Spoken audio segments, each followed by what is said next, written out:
Vemulawada second bypass లో గల little star స్కూల్లో విద్యార్థులతో కృష్ణాష్టమి వేడుకలను ఘనంగా నిర్వహించారు.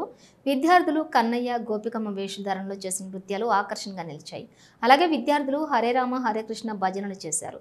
ఈ కార్యక్రమంలో కరెస్పాండెంట్ శ్రీనివాస్ గౌడ్ మాట్లాడుతూ విద్యార్థులకు శ్రీకృష్ణ జన్మాష్టమి ప్రాముఖ్యత, విశిష్టత గురించి వివరించారు.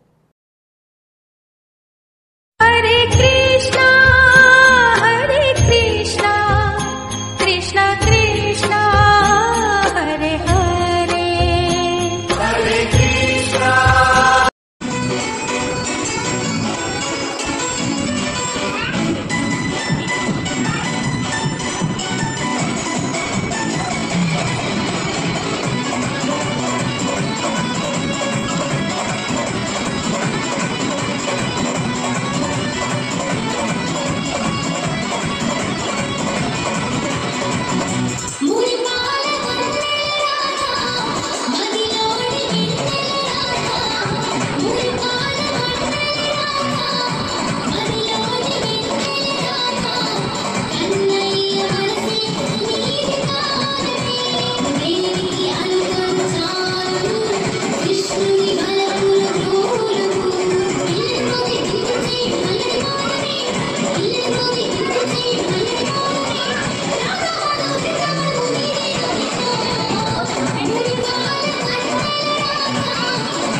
Krishna Krishna Krishna Krishna